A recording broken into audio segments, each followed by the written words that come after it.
Bonjour à toutes et à tous et bienvenue sur Evolution Talk, le podcast pour évoluer ensemble en tant qu'êtres humains et humanité. Je suis Benjamin Lotin et j'ai la grande joie d'être aujourd'hui en la compagnie de Leonardo Pelagotti, fondateur de Inspire Potential et auteur des livres La respiration pour la maîtrise de soi et Maîtriser votre respiration aux éditions Exuvie. Bonjour Leonardo, Bonjour Benjamin, merci d'avoir accepté mon invitation. avec plaisir. Alors, pour commencer, est-ce que tu pourrais nous parler de Inspire Potential et ce qui t'a amené justement à te diriger vers le domaine de la respiration? Oui.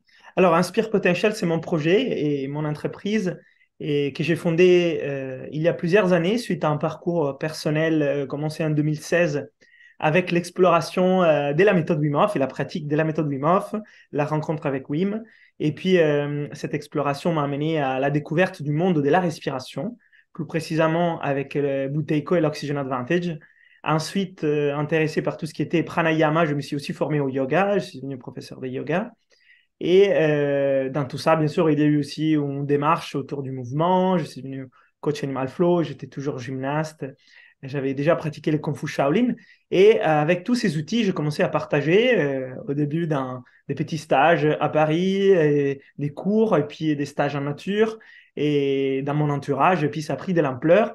Et j'ai commencé à organiser de plus en plus des retraites, des stages d'expériences transformatives et aussi des coachings et puis aussi des team building et puis aussi des formations dans les équipes sportives, surtout l'élite sportive pour la performance.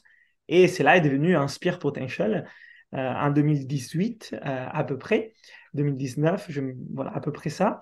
Et avec ces projets, j'organise vraiment des stages, des retraites partout en France, en Italie, en Suisse, un peu aussi à l'étranger en réalité.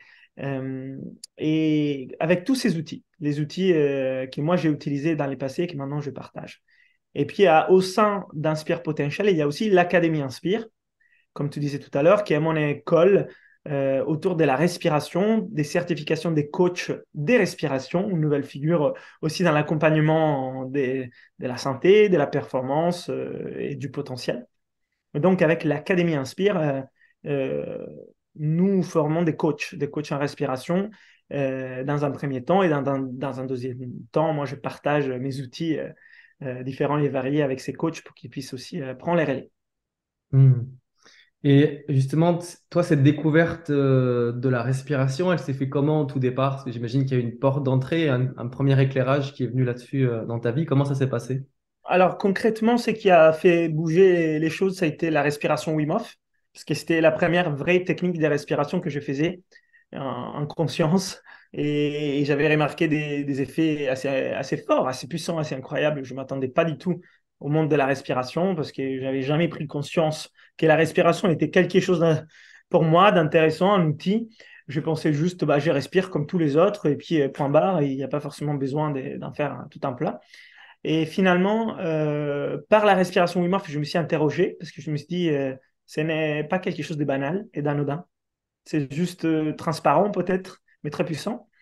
Et du coup, je me suis intéressé à d'autres techniques de respiration pour en comprendre plus et faire même des masters de physiologie respiratoire dans certaines universités. Et puis m'intéresser, comme je te disais, à différentes techniques. Et c'était par justement la méthode Oxygen Advantage et Buteyko que je commençais à investiguer un peu plus loin tous les principes de la respiration. Puis il y a eu le breathwork, le pranayama. Même si en réalité, ma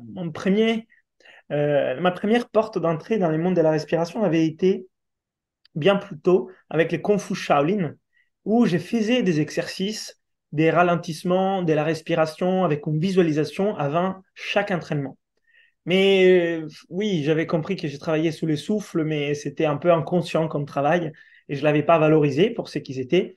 Et puis finalement, c'était arrêté là. Je ne l'utilisais pas dans les quotidiens, c'était juste avant l'entraînement pour se centrer rapidement avec une visualisation, mais je les faisais plus de façon cérémonielle qu'autre, parce que voilà, c'était quelque chose qui nous avait été demandé avant de chaque entraînement, et c'était un moment sympa, mais je n'avais pas compris vraiment la valeur de ces exercices. Aujourd'hui, après tous ces parcours où j'ai vraiment étudié un large, un long, des méthodes très différentes, à l'apparence contradictoires et opposées, j'ai essayé de reconstruire les puzzles et je suis toujours en train de les reconstruire parce qu'il manque toujours des pièces et c'est toujours plus fin les niveaux des détails sur lesquels on peut aller.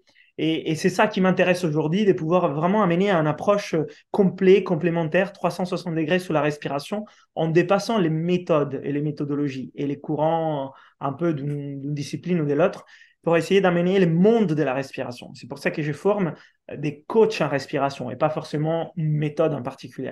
Donc, ça a commencé par la respiration Wim Hof et puis ça m'a pris plusieurs années hein, parce que de 2017 à peu près 2016-2017, là, on est en fin 2023, ça continue, donc ça fait 6-7 ans et il y a encore beaucoup à découvrir, à mettre au clair. Parce que je vois qu'aujourd'hui, je ne suis pas les seuls non plus hein, à travailler dans ces sens. Il y a d'autres personnes qui les font et je pense que c'est utile parce que ça reste assez simpliste, ce qu'on trouve sur la respiration, sinon des fois même un peu pas correct, disons comme ça, et pas forcément accessible à la personne lambda dans la vie de tous les jours parce qu'on ne s'intéresse pas, c'est négligé. Je pense que, voilà, quand je dis ça, c'est en généralisation qui s'applique à la plupart des personnes, mais pas à tout le monde. Mais voilà, dans notre quotidien, on ne place pas vraiment la respiration quelque part. On ne lui donne pas forcément une grande valeur. Alors que quand on étudie cela, on voit que c'est fondamental. On dit, mais comment j'ai fait à ne pas les faire avant? C'est incroyable. Hmm. Et justement, cette respiration-là, ces techniques, il y en a des qui datent de vraiment il y a un moment, plusieurs siècles. Et peut-être qu'avant, on était peut-être plus centré sur sa respiration et qu'aujourd'hui, on l'est moins. Est-ce que tu penses qu'il y a une évolution dans le temps, peut-être une déconnexion de notre respiration et de notre souffle? Comment est-ce Mm. que tu vois l'évolution de la respiration? Bah, ça, c'est certain. Ça, c'est certain. Aujourd'hui, on n'est pas déjà très présent, très conscient. Le monde va très vite. Il y a beaucoup de distractions. On est un peu happé par tout ce qui se passe. Les liens avec la respiration, il n'est pas vraiment là. Et il y a même une dégénération physiologique de la fonction respiratoire chez l'espèce humaine. Ça, c'est pas moi qui l'ai dit, c'est la médecine. Les études scientifiques les prouvent. Donc, c'est sûr qu'aujourd'hui, on est en train de passer un moment historique où l'homme est très déconnecté de la respiration. D'un point de vue de la conscience, oui. Donc, l'axe plus spirituel, intériorité. Mais aussi d'un point de vue physiologique, vraiment, on ne le fait pas très bien. Alors, il y a tout un tas d'autres choses où on n'est pas très performant aujourd'hui. Hein, et on le sait, on n'est pas forcément très performant physiquement, très fort, très résilient. Parce que les conforts et la technologie nous permettent de faire autrement, mais à quel prix? Et la respiration, ça fait totalement partie de cette équation-là. Donc, les exercices, les techniques des respirations, ils ont toujours existé, en fait. On ne parle pas des 200 ans, 300 ans ou 3000 ans, mais en fait, ça existe depuis l'homme, la respiration.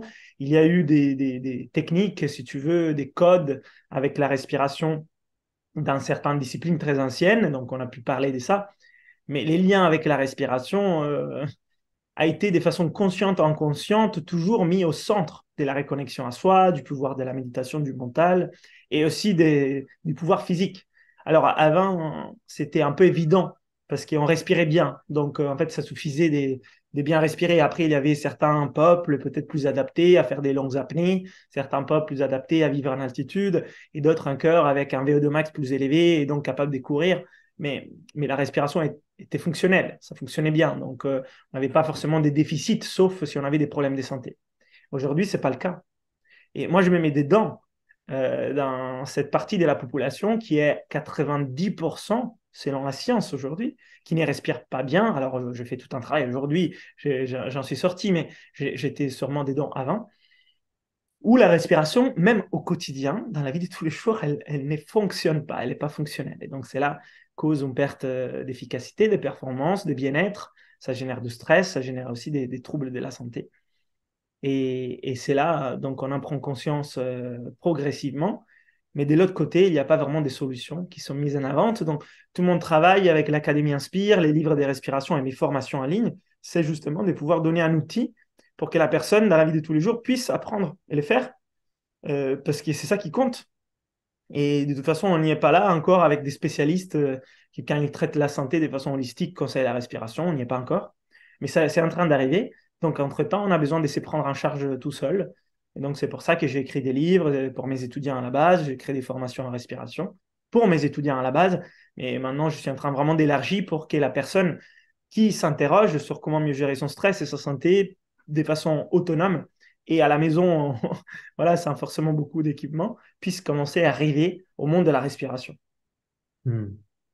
Et justement, dans nos vies aujourd'hui, chacun a des tensions physiques, mentales et corporelles différentes.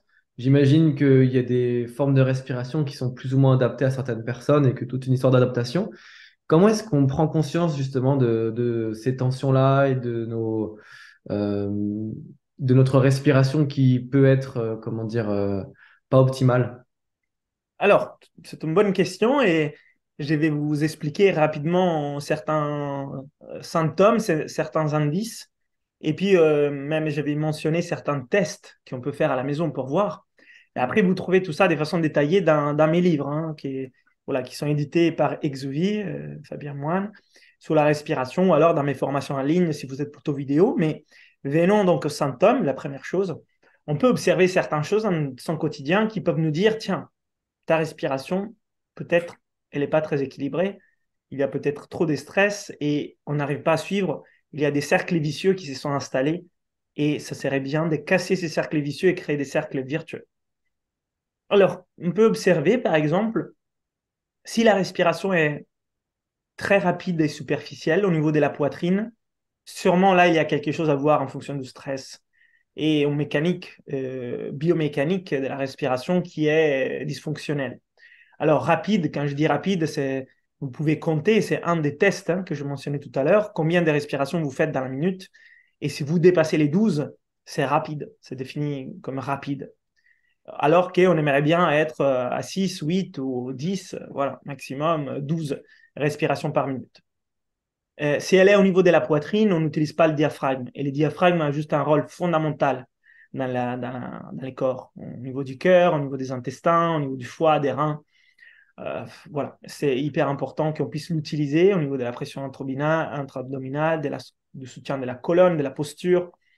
Donc, c'est pas efficace de respirer de façon rapide, c'est pas efficace de respirer de façon superficielle, et c'est pas efficace non plus de respirer par la bouche. Si vous voyez que vous respirez par la bouche dans votre quotidien, que la bouche est ouverte, la langue dans les bas de la bouche au lieu qu'elle est en haut sous les palais, ça aussi c'est très dysfonctionnel. Parce que c'est le nez et l'organe de la respiration. Non seulement il filtre l'air, l'humidifie, la réchauffe, mais produit aussi des gaz qui protègent les voies respiratoires, comme l'oxyde nitrique, qui est anti-inflammatoire, antiviral, antibactérien. Donc, c'est très important pour les poumons. Et aussi la production des CO2 qui est contrôlée de façon plus efficace, les dioxydes de carbone qui donnent de la vasodilatation. Donc, en fait, ça nous permet de mieux s'oxygéner et ça permet aussi ce qu'on appelle l'effet Bohr. Sans rentrer dans les détails, ce qui permet une meilleure oxygénation cellulaire. Voilà. Ce qui est important, je rappelle, je ne veux pas aller dans la physiologie compliquée dans ces podcasts, mais ce qui compte, c'est l'oxygénation cellulaire.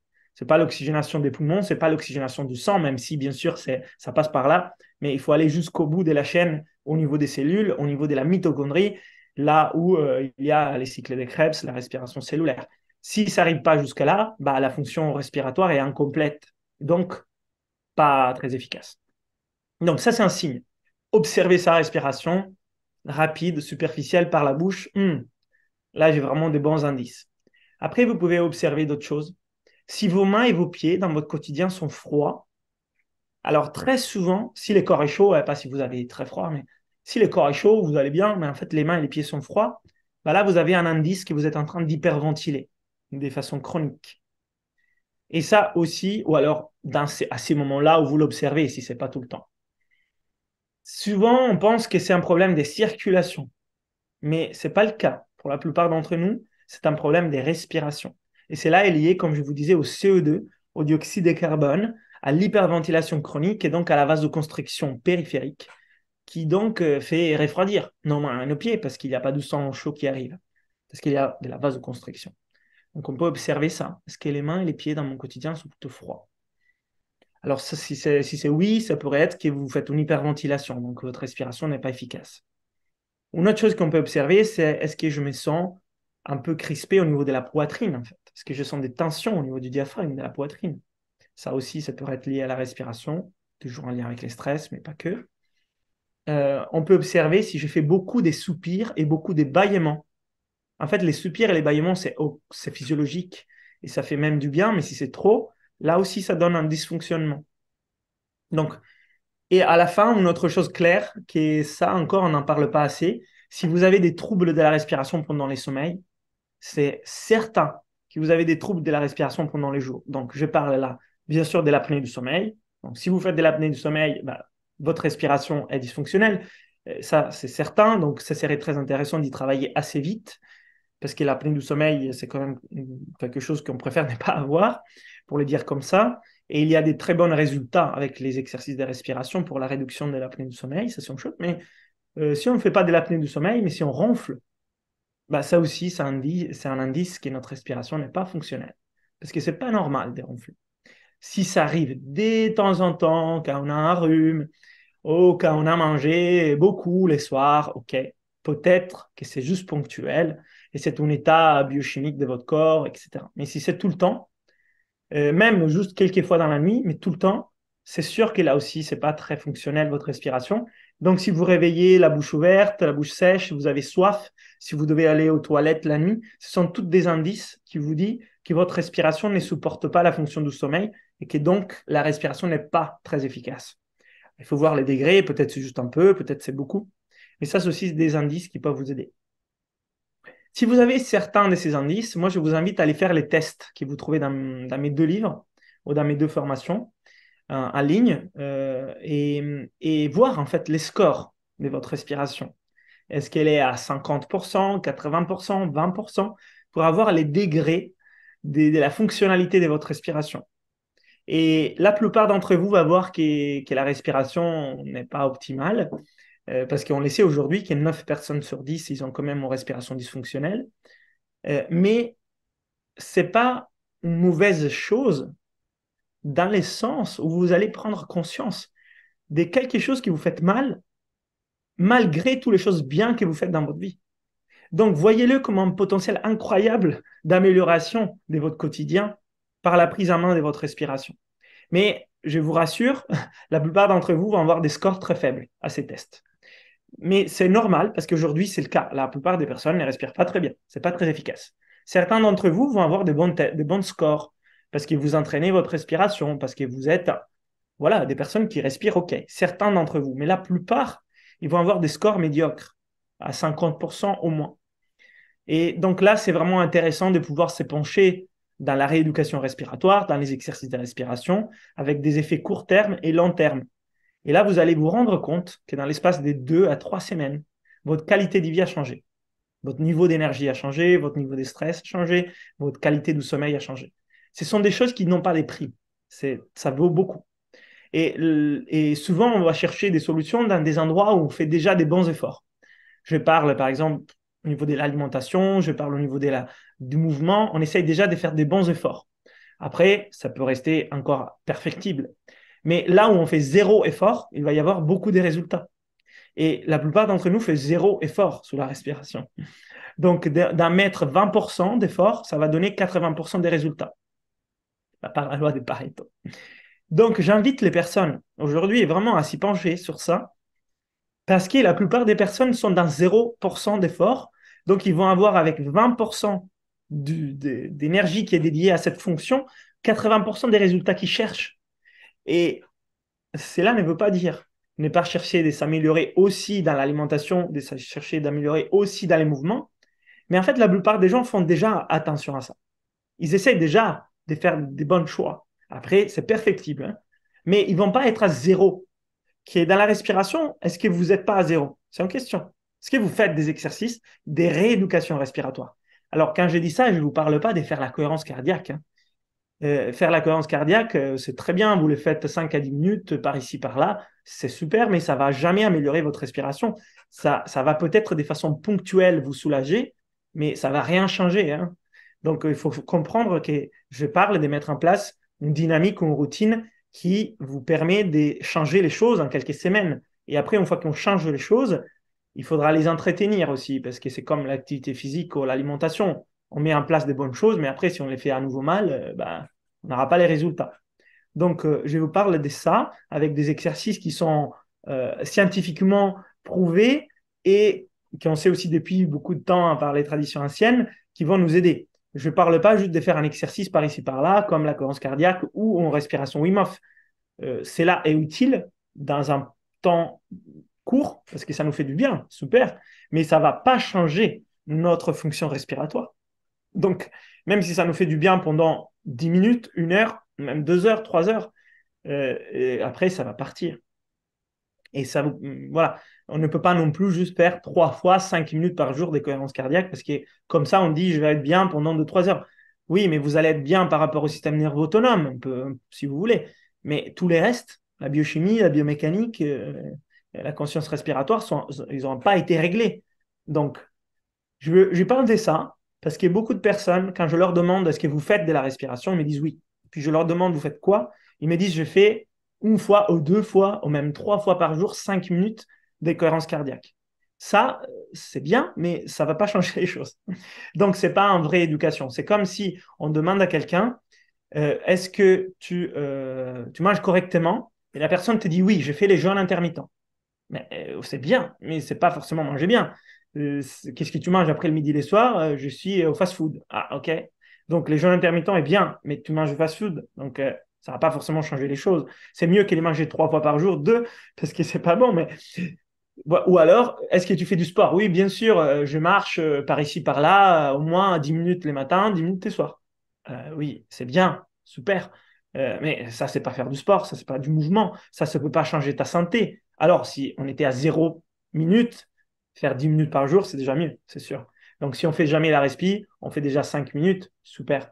Et là, je vous parle d'une rééducation qui va vous demander plutôt 20 à 30 minutes par jour avec des exercices choisis, sélectionnés pendant 2 à 3 semaines et puis réadaptés en fonction de qui vous êtes. Donc, c'est pour ça qu'il y a intérêt à avoir la boîte à outils et aussi quelqu'un qui nous guide.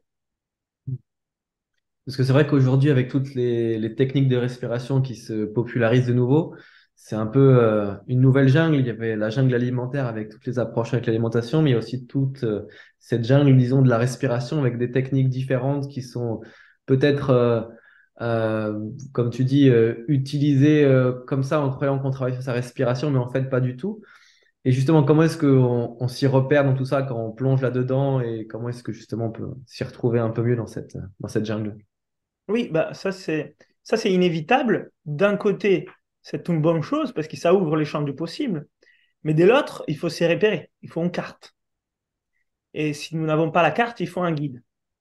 Et je pense que ça, c'est pas nouveau. Je veux dire, si vous savez pas comment il faut manger, vous allez demander à quelqu'un qui a l'expérience, qui travaille peut-être dans ces secteurs, quelqu'un qui a prouvé faire des choses bien, au moins pour lui et pour les autres personnes qui accompagnent. Si vous savez pas comment vous remettre en forme, bah, vous allez chercher avec quelqu'un qui peut vous donner des conseils. Alors, il y a ceux qui ont l'école autodidacte, donc ils aiment bien faire une formation en ligne ou alors lire un livre et ils arrivent à faire des choses bien. Ils ont ceux qui préfèrent travailler avec un professionnel, donc un coach ou alors un thérapeute, comme vous voulez. Les deux approches sont possibles. C'est aussi en fonction du degré d'autonomie de chacun par rapport à son parcours. Des fois, c'est bien de pouvoir faire aussi les deux, un peu d'autodidacte, puis vérifier qu'on est en train de bien faire les choses. On peut aussi se tromper des fois, et finalement, c'est assez normal de se tromper. Des fois, on se corrige tout seul, des fois, on ne se corrige pas tout seul. Si vous voulez gagner du temps, vous faites accompagner. C'est sûr que quelqu'un qui a de l'expertise va nous aider à gagner du temps. Si vous voulez gagner de l'argent, vous faites un autodidacte. À vous de voir, hein, en fait. Ce sont deux approches qui ne sont pas forcément un meilleur de l'autre. Moi, je sais que certains jours, je dû les faire en autodidacte, parce que je n'avais pas quelqu'un qui me disait, ça m'a pris plus de temps. Et d'autres choses, j'étais accompagné, ça m'a pris moins de temps. Et puis, j'ai fait les deux, autodidacte et accompagné. Donc, aujourd'hui, il y a par exemple des livres en respiration, il y a des formations en respiration. Alors, moi, j'ai les miens. Je ne veux pas forcément vous dire de faire les miens. Il y a sûrement d'autres formations qui existent. Il s'agit aussi de choisir quelque chose de complet et, et, et valable. Donc, il faudrait essayer de vérifier aussi la cohérence de ce qui est dit, la compétence du formateur, et celui qui a fait la formation et les livres, mais des choses valables existent. Et puis, il y a des professionnels, peu, qui maîtrisent la respiration, presque, non pas aucun, mais très peu. Donc là, l'idée de l'Académie Inspire était de former des coachs en respiration, mais il y a d'autres thérapeutes qui travaillent sur la respiration.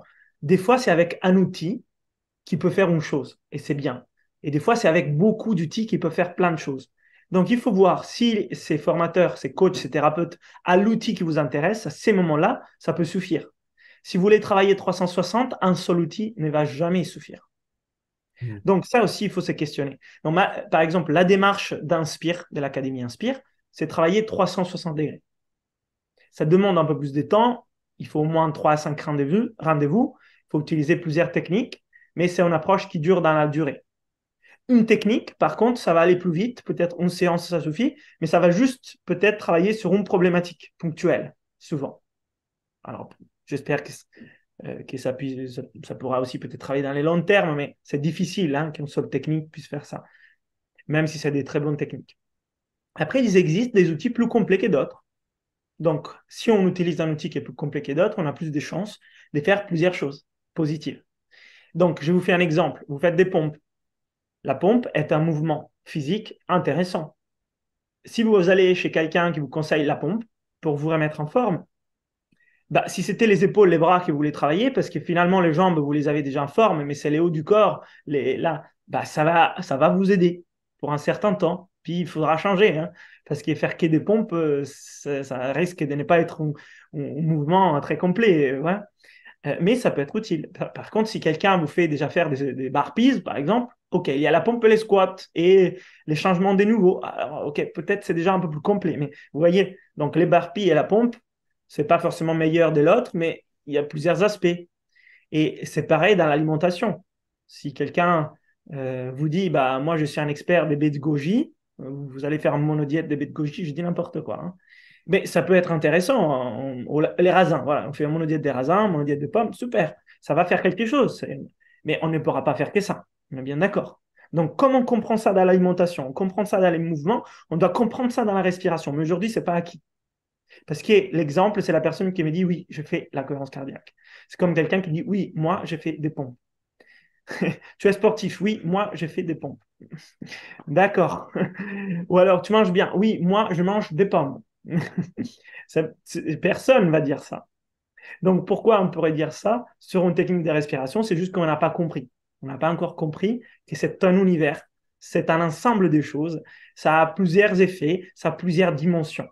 Et c'est ça la démarche de l'Académie Inspire, c'est ça la démarche d'Inspire que j'essaie de partager. Mm. Et pour revenir justement sur les causes qui amènent à toutes ces problématiques respiratoires, pour toi, c'est lesquelles les causes principales? Et parce que j'imagine qu'elles sont multiples, que ce soit de l'hygiène de vie, l'alimentation, le stress.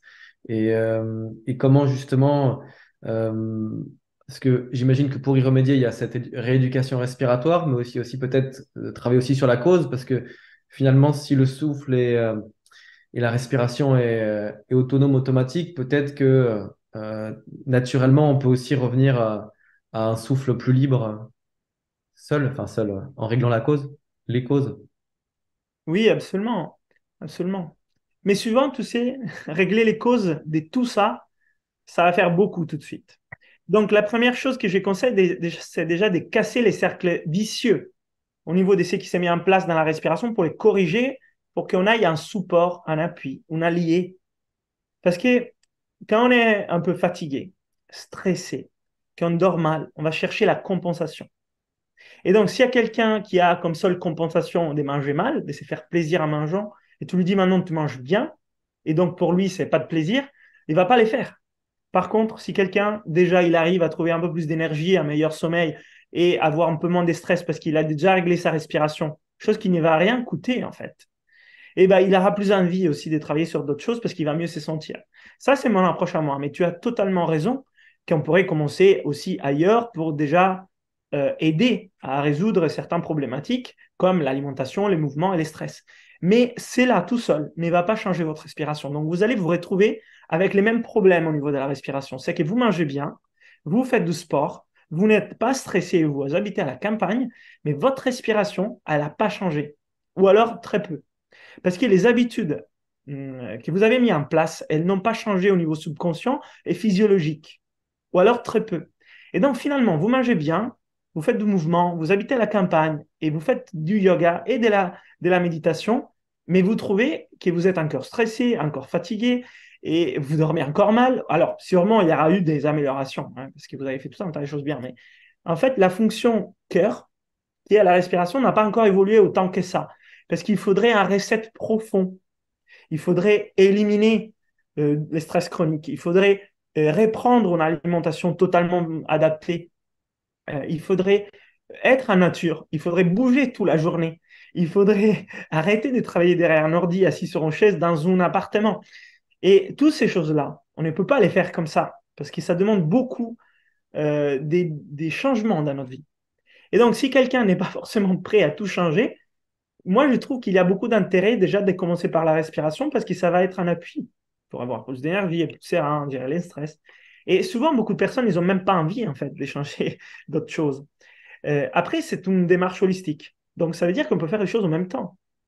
J'ai fait un peu de respiration, je me sens bien, j'ai envie de manger un repas plus sain, je me sens mieux, j'ai envie de sortir marcher en respirant bien, et finalement je dors bien, je me réveille un peu plus rechargé, et demain je suis moins stressé.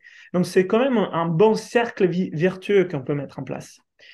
Mais voilà, moi je trouve que c'est intéressant déjà de pouvoir partir par cet outil du souffle. Et puis les restes, c'est bien sûr important aussi. Il n'y a pas un des piliers qui est plus important des autres. Mais si on étudie un peu la fonction respiratoire, on s'aperçoit que la respiration est notre première nourriture déjà. Donc oui, bien manger, mais si la respiration est la première nourriture cellulaire, est-ce qu'il n'aurait pas un gros impact? La respiration est les premiers mouvements internes. Donc si les premiers mouvements internes arrêtés, est-ce que c'est plus important ou moins important le mouvement externe?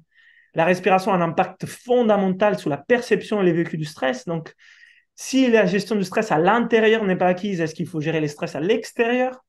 Donc, c'est quand même une fonction importante. Il ne faut pas la négliger, mais c'est vrai que tu as raison, qu'il ne faut pas non plus négliger la cause de certaines problématiques, mais ça part de très, très loin, la cause.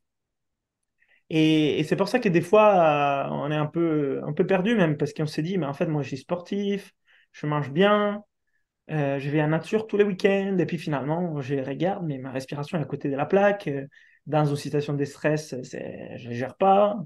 Alors, le sommeil n'est pas de qualité, l'énergie est fluctuante, ma performance basse. Et puis, on voit que bah, la fonction respiratoire, elle est dysfonctionnelle.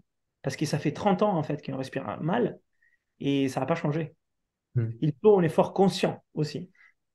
Mais c'est sûr que ça va aider. Donc, les causes principales aujourd'hui, c'est une grosse dose de stress que nous vivons tous et un stress chronique. Mais des fois, ça dépend vraiment de nous ou pas.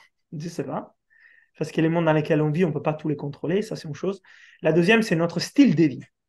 Et là aussi, on peut les contrôler en partie. Mais sans tout changer dans notre vie, on ne peut pas vraiment modifier ça. Donc, il y a un certain choix à faire. Certains vont faire les choix de tout changer pour avoir un style de vie plus en lien avec la nature et normal par rapport à notre corps physique. Mais d'autres, ils ne pourront pas faire ça pour leur boulot, pour l'endroit où ils vivent dans la ville, etc. Et puis, il y a l'alimentation. Effectivement. Donc là, peut-être, voilà, c'est juste un choix. C'est peut-être un peu plus simple parce que ça suffit de choisir ce qu'on achète et ce qu'on mange. Finalement, c'est peut-être le plus simple, mais ça ne va pas être suffisant. Mais ça va contribuer. Donc là, une question que vous posez, c'est si je mange bien, est-ce que ma respiration va être bien? Non. Parce qu'en fait, on part d'un état de déséquilibre. Si à la base, tout aurait été fait bien, oui. Mais comme en fait, il y a eu une évolution, maintenant on part dans un état où régler votre alimentation ne va pas forcément régler votre respiration, mais ça va contribuer, ça va aider, c'est sûr. Comme mal manger, ça va quand même ne pas aider. Est-ce que bien bouger, bien faire du mouvement et être sportif, ça va régler ma respiration? Non, ça Hmm. non plus. Et ça, souvent les sportifs, ils se trompent. Ils pensent que comme ils sont sportifs, ils respirent bien, mais ce n'est pas le cas, hein. Au contraire, ça peut être même pire, pire. Est-ce qu'aller en vacances, vivre en nature et éliminer les stress de sa vie va régler notre respiration? Non. Non, parce que si finalement la fonction biologique a acquis une dynamique, une mécanique, une habitude physiologique et psychologique, elle ne va pas juste changer, mais ça va aider, hein. Donc je répète, hein, il ne faut pas comprendre qu'il n'y a pas d'impact, mais ça ne va pas tout régler. L'élimination de ces problèmes, de cette cause. Il va falloir agir sur la fonction aussi en elle-même. Hmm. Et puis, il n'y a pas des pilules magiques. Ça veut dire qu'il n'y a aucun complément alimentaire, aucun médicament et aucune intervention extérieure qui peut les faire à votre place. C'est ça aussi, il faut comprendre. Parce que des fois, on se dit, bah, je vais chez les kinés, il va me remettre en place les diaphragmes, ou l'ostéopathe, tout ce que vous voulez. Bien sûr qu'ils vont vous aider, ça va vous faire du bien. Allez-y. Mais ça ne va pas régler pour autant toute votre respiration. Et ça va durer un certain temps, 1, 2 ou 3 jours, puis ça répare. Mm. Et ça ne veut pas dire qu'il ne faut pas y aller, hein, bien sûr. C'est bien, allez-y, mais il faut comprendre tout l'univers. Mm. Il y a un aspect aussi justement avec la respiration. Tu parlais de ce chemin intérieur finalement à faire pour s'y connecter et jusqu'où ça peut mener, puisque quelque part, on part de nos problématiques extérieures et là, on essaie de revenir plus à soi, à l'intérieur, en se reconnectant à la respiration. Il y a toute cette connexion avec le mental. Comment est-ce que ça va de pair? C'est-à-dire que est-ce que forcément, si on revient vers son souffle, est-ce que on se reconnecte aussi plus à plus de conscience au niveau de ses pensées et du soi? Oui, et ça, c'est pas moi qui l'ai dit. Ça, c'est parmi les personnes les plus sages dans l'histoire de l'humanité et les traditions les plus anciennes et les plus nobles de l'histoire de l'humanité. Par exemple, le Bouddha ou les yogas, ils ont dit exactement ça. Alors moi, je les reprends. Dans mon tout petit niveau, je les répète. Donc, c'est pas moi qui vais vous dire que vous allez vivre une vie plus spirituelle et mieux gérer votre mental en mieux respirant. Moi, je reprends juste ce qui a été dit. Et juste pour se situer par rapport à ce qu'il y a dit Bouddha, le bouddhisme, il ne faut pas forcément être bouddhiste pour écouter ça. Mais Bouddha, il a donné comme un des premiers enseignements à ses disciples l'enseignement de l'anapanasati, la pleine conscience de la respiration. En leur disant, en fait, la première chose sur laquelle il faut se concentrer pour accomplir votre chemin des disciples en quête de sagesse, de vérité, et donc arriver au nirvana selon les bouddhistes, si vous voulez, mais ou samadhi selon les yogas, etc., c'est d'être conscient de votre respiration, de l'observer et d'être présent quand vous respirez. Dans les yogas, on dit la même chose. Et le yogi, il doit être capable d'être conscient de toutes ses respirations. Et il va passer par les pranayama avant de rentrer dans l'univers du dhyana, dharana et pratyahara, ça veut dire la méditation, si vous voulez, hein, en gros. Et on le savait très bien que si les souffles étaient agités, les mentales étaient agités, et si le mental était agité, il est agité, hein. Donc le corps est agité, et puis vous allez pas méditer, vous n'allez pas forcément vous connecter à vous-même. Donc, il y a un lien indissociable qui passe par la respiration, pas forcément, ça peut passer par d'autres choses qui vont vous calmer, hein. Mais si la respiration reste agitée, bah, ça va être difficile de se retrouver, de se recentrer, d'être présent, de méditer et d'être lucide aussi. Donc, ça, ce sont juste deux des exemples, mais il en existe plein d'autres. Dans les arts martiaux, les liens avec les souffles, voilà, dans la méditation, bien sûr. Donc, oui, c'est aussi une démarche non seulement physiologique et matérialiste, elle est aussi une démarche de développement personnel, au spirituel, au philosophique, comme vous voulez l'appeler. Et c'est pour ça que moi, au sein de l'Académie Inspire, j'en parle de ça et on travaille aussi avec ça. Il y a d'autres académies de respiration qui sont, et c'est pas une critique, hein, c'est juste un fait. Elles sont matérialistes. Ça veut dire qu'elles travaillent avec l'élément matériel de la respiration. Il y aura toujours un effet aussi mental, hein, par conséquence, mais il n'y a pas forcément une conscience de ces deux piliers. Mais ils travaillent sur l'axe mécanique, physiologique et psychologique de la respiration, qui est lié au corps, et ça fait du bien, et c'est la base. Mais l'axe spirituel énergétique ne peut pas être exclu parce qu'il fait partie de la dimension du souffle. Donc nous, à l'Académie Inspire, ces deux axes-là, on les ajoute aux trois autres pour en avoir 5. Et peut-être que j'en oublie un sixième. Et je vous en prie, et vous pouvez partager hein, si vous en trouvez un sixième qui pour vous est important. Et parce que je suis toujours ouvert en fait à voir s'il y a des choses que je n'ai pas vues, que je n'ai pas intégrées. Parce que moi aussi j'apprends. Et, voilà. Et donc c'est indissociable. Il faut un point de départ, il faut un point de départ qui, à mon avis, à mon sens aujourd'hui, par rapport au monde dans lequel on vit, ça veut dire nous sommes français en 2023, doit être un point de départ matériel, physiologique, et pas spirituel ou énergétique, non pas parce que c'est moins important, mais parce qu'on n'arrête pas les bases, les fondamentaux physiques pour le faire, en fait. On ne peut pas respirer mal et puis faire des techniques pour s'envoler dans des états augmentés de conscience, à mon sens. Mais on peut faire l'inverse. Et du coup, oui, cette dimension-là est très importante aussi pour ne pas s'arrêter à la première marche et dématérialiser en fonction spirituelle aussi, qui est un peu dommage. C'est comme on peut faire un travail avec les mentales qui est assez simple pour euh, voilà, la performance mentale, un coaching mental pur et dur parce que c'est utile là dans cette compétence, dans cette performance, dans cette compétition. Mais on ne peut pas non plus matérialiser le mental, les cerveaux et dire on a un cerveau limbique, reptilien et un cortex préfrontal et tout ça. On ne peut pas s'arrêter là. La sphère du mental et de l'esprit va beaucoup plus loin. Donc c'est pareil, la même chose sous le monde de la respiration. On ne peut pas s'arrêter à la tolérance au CO2, on ne peut pas s'arrêter à l'effet Bohr, on ne peut pas s'arrêter au diaphragme, on ne peut pas s'arrêter au système nerveux autonome. Mais c'est la base, on est d'accord. Il faut commencer par là. Mais si derrière, il n'a pas la notion de l'énergétique, du corps énergétique du corps, et je ne vous parle pas juste des croyances yogiques, hein. Aujourd'hui, c'est prouvé par les neurosciences, par la physique quantique, que ces dimensions-là existent à côté de la dimension matérielle, ensemble, par la place.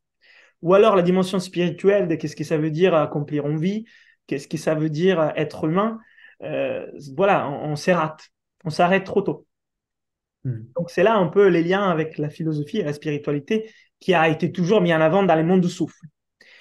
Et d'ailleurs, c'est ça qui freine beaucoup de personnes, c'est que ça a été celui qui a été mis en avant en premier. Ça veut dire qu'on voyait les souffles comme quelque chose de très spirituel ou alors très aérien et très non concret.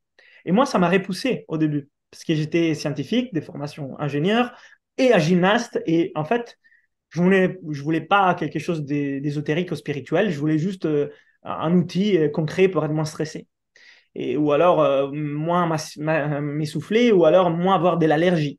Donc j'avais besoin d'un effet concret.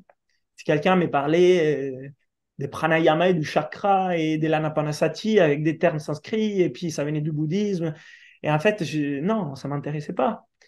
Après, voilà, c'est un parcours personnel qui peut-être ne correspond pas au vôtre, mais je pense que c'est important aussi de commencer par tout ce qui est concret aujourd'hui pour permettre à la plupart d'entre nous d'y s'intéresser et puis peut-être aller plus loin.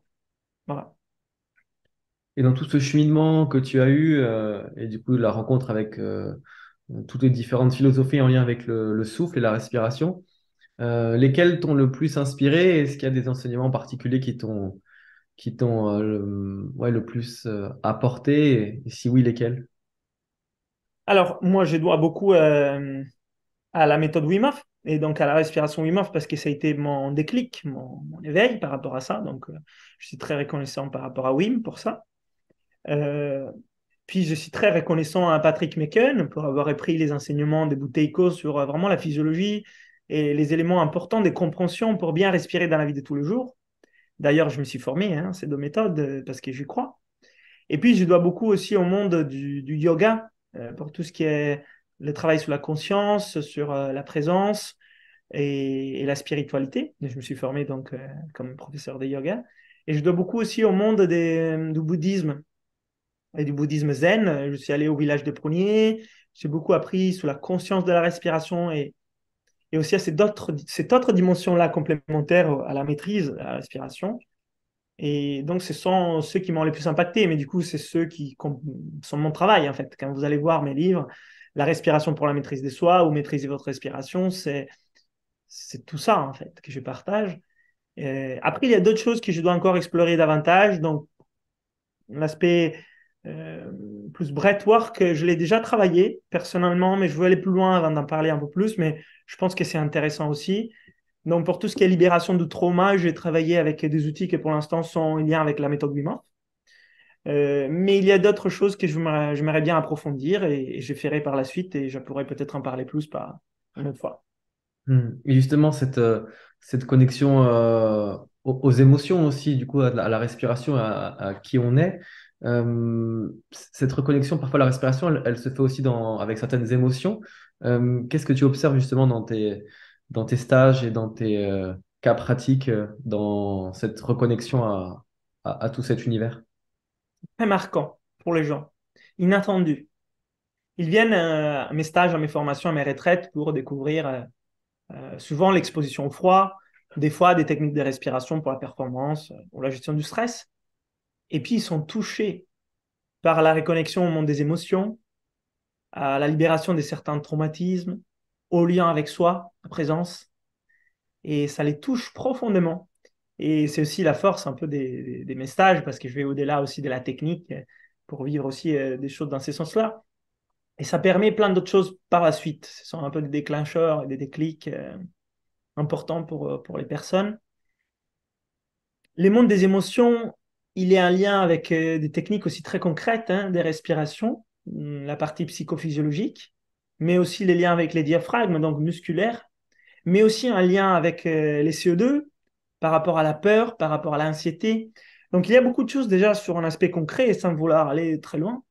Et puis bon, il y a l'aspect de la libération émotionnelle et du traumatisme sur les états des consciences modifiés qu'on va toucher par les biais des techniques respiratoires qui en fait simulent des états puissants, des connexions à soi, ou alors certains pourraient l'appeler différemment en fonction de leur background. Les chamans appelaient ça la transe, les méditants, les états de conscience augmentés, les scientifiques, les ondes gamma, comme vous voulez, hein, mais ce sont des états qu'on va toucher par la respiration très facilement, sans besoin des substances extérieures et sans besoin non plus beaucoup de temps. Donc, c'est des outils très puissants, mais il ne faut pas non plus les, comment dire, les exploiter de la mauvaise foi, de la mauvaise façon, parce que comme tout outil puissant, ça serait bien de pouvoir l'utiliser à bon escient et consciemment et avec la bonne progression.